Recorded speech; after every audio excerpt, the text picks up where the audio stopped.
Hello guys, welcome back ulit sa ating YouTube channel, no. Hindi na matuloy-tuloy yung ating fishing vlog, yung ating fishing adventure.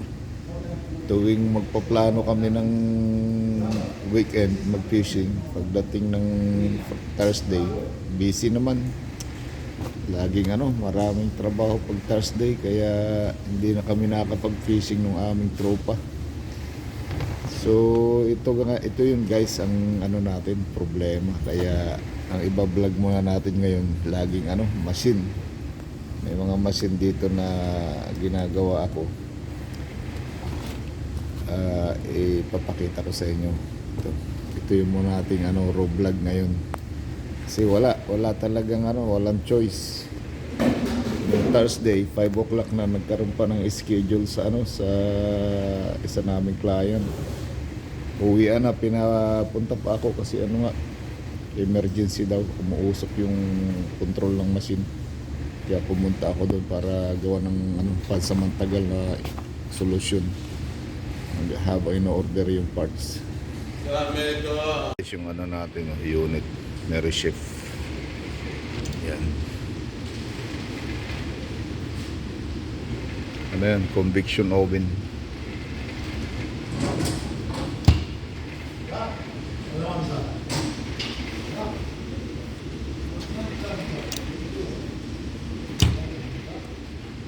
Ito siya, yan. Troubleshoot natin kung anong problema nito, under warranty. Mostly to, yung cooling fan ang problema. May cooling fan dyan sa loob dyan. Try natin. Mukhang malinis pa bago-bago pa ng konti, under warranty daw.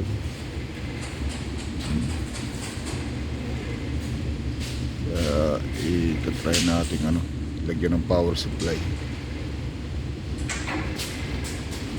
Ito siya. Yan.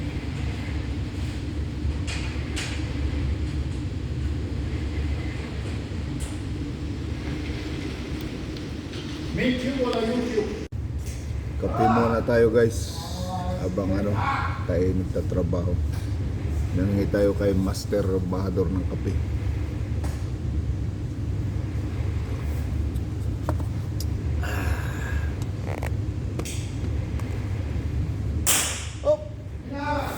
Menada. Trabaho yung mga tropa kasama ko sa trabaho doon sa ice maker. I-welding sila kaya maingay.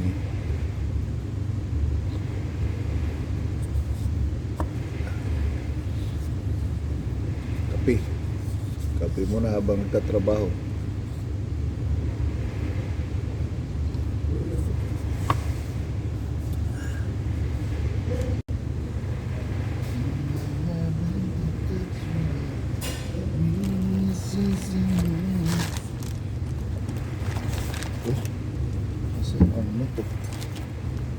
Pinagsama ni Master dito. Spread ko dalawa.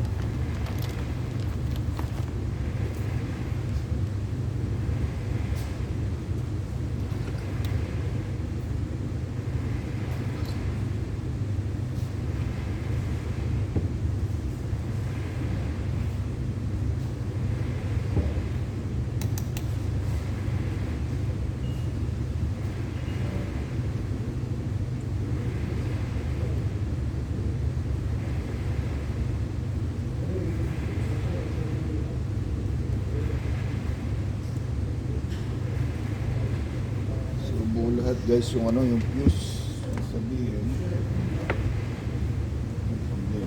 check natin.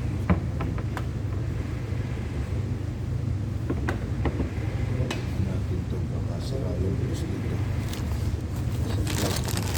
Ito rito guys, ito sa loob yan.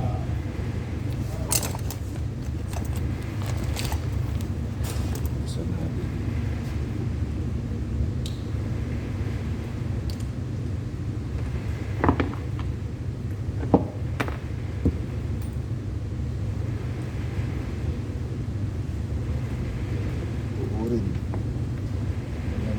Lang guys, blower siguro ay sira, fan mode, yung cooling fan.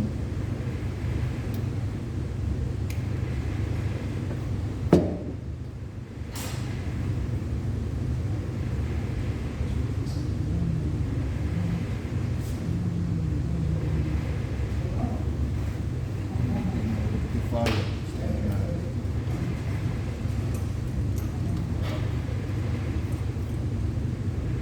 Tingnan natin ang rectifier.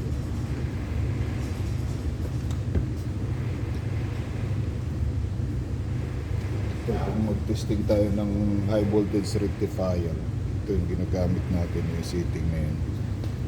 Yan. Sa ano yan? Sa high voltage diode. Yung times 100k. Yan. Malalaman natin yan kung may leakage or shortage. Uwit na yung ano, yung ating rectifier.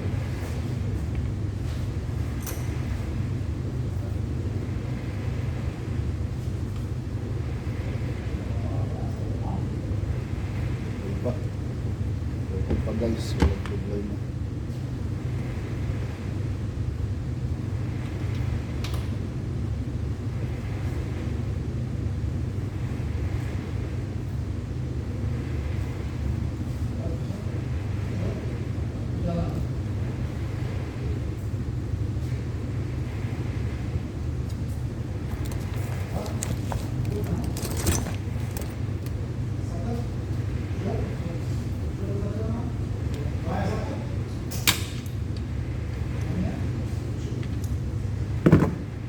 Tapos mag-testing tayo ng capacitor. Ito namang isa, may pang testing yan ng capacitor yan.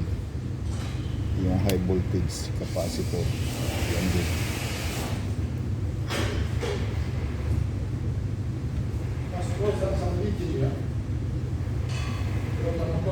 Ah. This one? Yeah, I opened the tap and then last time. Yeah, that's why I smell it here.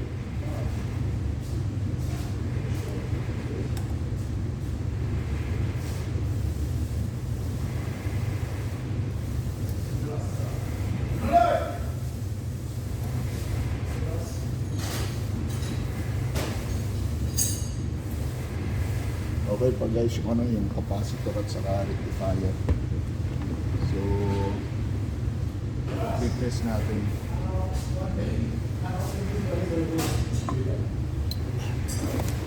Ito pala, ito yung power supply nya. Yan. Magnetron, high voltage capacitor, high voltage diode. Tapos meron tayong antenna motor here. Yung ating antenna motor ito. Nagro-rotate yan sa loob. Ito yung ating SIB na tinatawag, yung Smart Interface Board. Yan. Ito yan. Tapos meron tayong high voltage transformer dyan sa likod. Hindi ko pa napakita. Buksan natin din.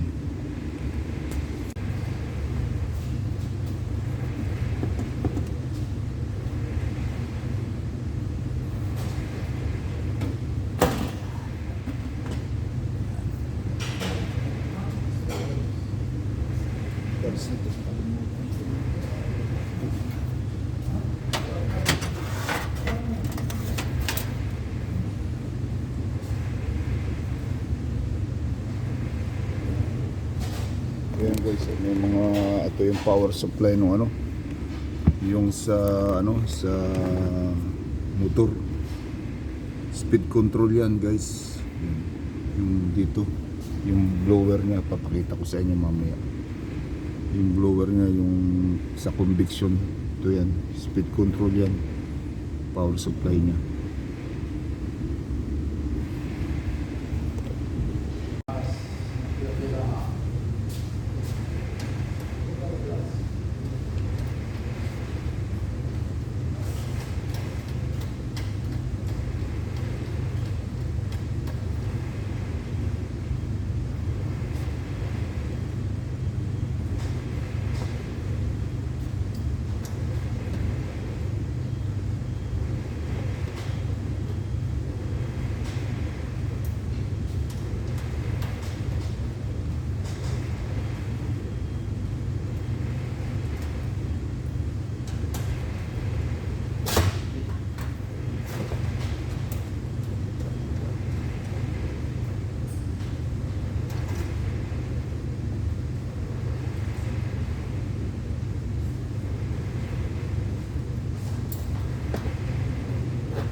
Ito yung guys, oh, yung fan motor natin. Ito yan. Tapos meron tayong heater dito. Ito yung ating high voltage transformer para naman dito sa magnetron na yan. Para dito sa magnetron. Ito yung ating safety high limit naman. So, pag nagka-problema yan, ito yung nagtitrip. Tapos ito yung pag nasira yung cooling fan, ito naman yun, nagtitrip yan. Overload, overheat protection para sa dito sa cavity, sa body. Yan, pag nasira yung blower dyan, yung blower na yan, pag nasira yan, yan. Yung blower na yan, pag nasira, ito yung bibigay. Magtitrip yan para sa protection niya sa overheat. Para patay niya yung yung heating. Ito yung natin. Heater. Yan lang, simple lang yan. Tapos meron pala tayo guys dito na yung sa software. Pag mag-update tayo ng software, ito pala yung port nya sa software. Ito yan. Dito naman yung nakakonect. Dito yung nakakonect. So i-check muna natin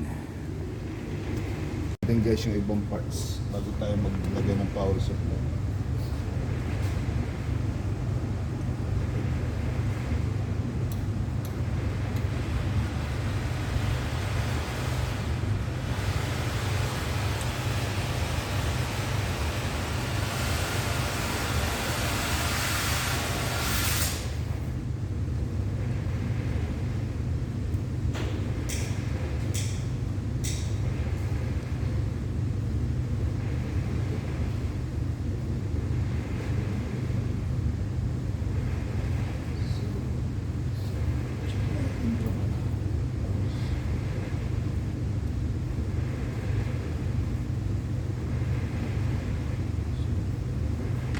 Lahat guys, ating ilalagay na ng power supply para makita natin kung ano yung problema.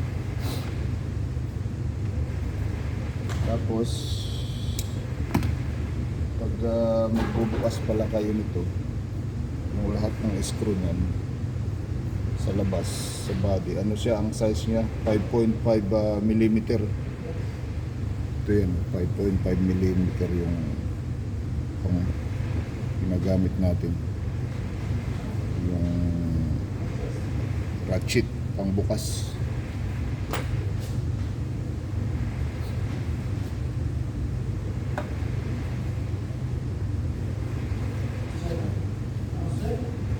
Tingnan natin guys ng power supply na kung anong mangyayari sa unit natin. Tingnan natin ng power supply ngayon.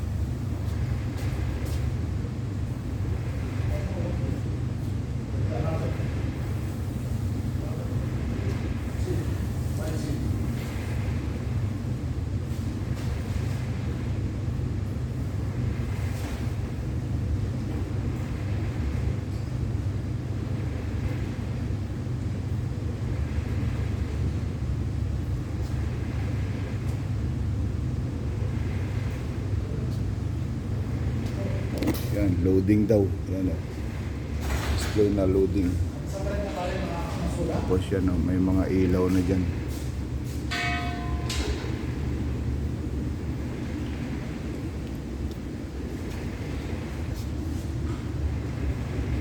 Power supply natin yan. Power na. Try natin ngayon. Kung maandar siya.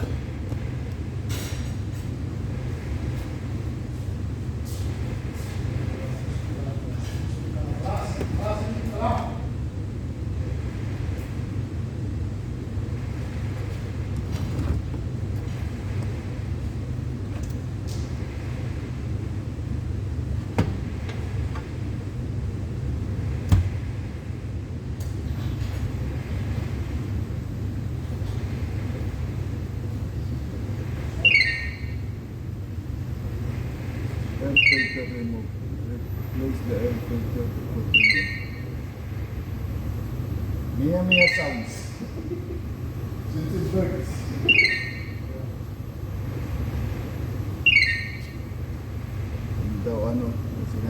siya dito. Ayan. Yung filter, air filter, ito yun.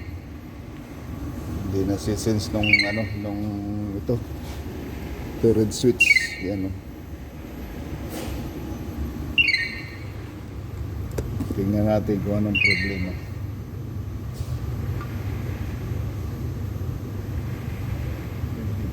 Doctor, yes, fire! Ay, siya ka.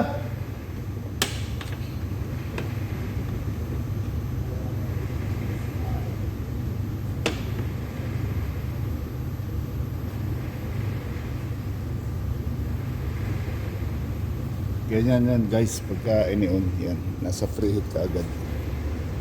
Tapos ito na notice ko hindi umandar yung blower. Dapat paandar yan automatic. Tingnan natin ba di umaandar. Maluwag naman. So mamaya baka malamig pang masyado.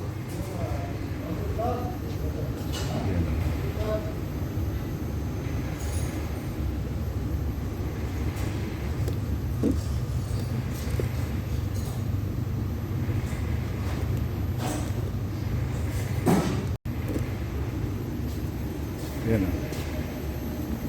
sabi ng ilaw, no? Nag-ilawan na lahat ko. Yan. Tapos yung ano, umiikot na yung antena natin. Mamaya magluluto ko na tayo kunyari.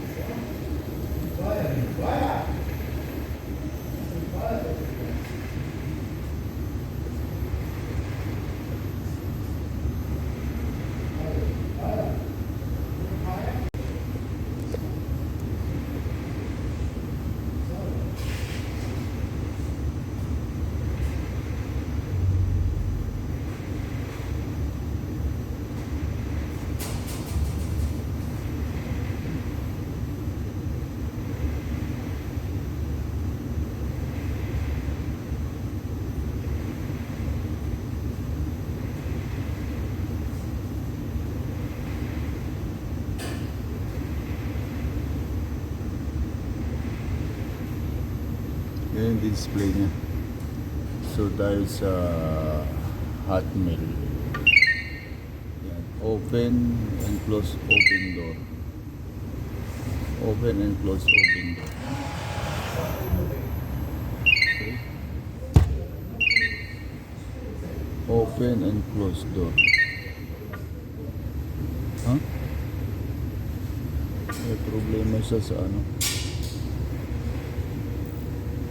gumagana siya. Patayin ko muna kasi ano siya, magnetron yung gumagana. Anuhin natin, check natin kung ano yung power na gumagana, kung magnetron or heater.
Berjalan lah.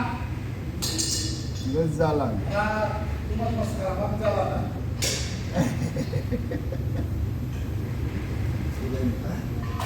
Suleiman. Personal protective materials. Leave the door slightly open. Hold down. Magana yung ano guys, yung tag ito, blower. Yan o, hindi gumagana yung kahit nag-cool down tayo. Sabi, lift down ng kaunti yung pinto. Yan. Yan. Para mag-cool down.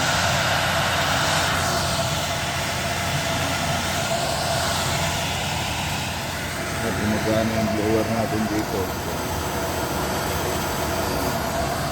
sa cooling natin guys. Cool down. Ayan, cool down.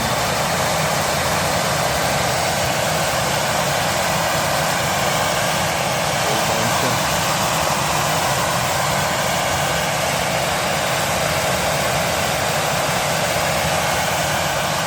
Guys, ito yung supply nung nung fan motor yun doon sa ilalim, yung cooling fan, tinatawag na cooling fan. So may power siya, yan 223 volts, pero hindi siya umaandar. Bakit?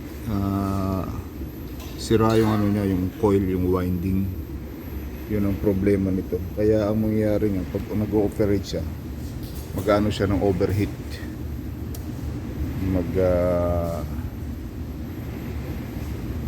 mag-display siya ng overheat kasi wala yung cooling pa niya. Ito yung kasi yung nagpapalamig dito sa buong unit. Ito, ilalabas niya rito yung yung hot air sa area na yan sa buong unit. Kasi yan ang motor, transformer, magnetron. So pag nag-start yun, dapat may power agad. Ayan, pag on pa lang may power na kaagad, pero hindi siya umaandar kasi sira nga yung winding ng motor. So yun guys, na-find out na natin kung ano yung problema niya. Okay, sasarado na natin at tapos na. Ito na yun, igagawa natin ang report kasi under warranty. Yun guys, tapos na natin inspeksyonin yung ating Mership convection oven. Yun lang ang problema yung cooling pan. Ayun, ganun kasimple lang pag-troubleshoot niyan, kaya napakadali. So yun muna ang ating ngayon guys, trabaho at malapit na ang break time. Tayo magbe-break muna ng tanghalian para mamaya uling hapon ang schedule natin. Hopefully wala tayong gaano schedule sa labas or ngayong hapon.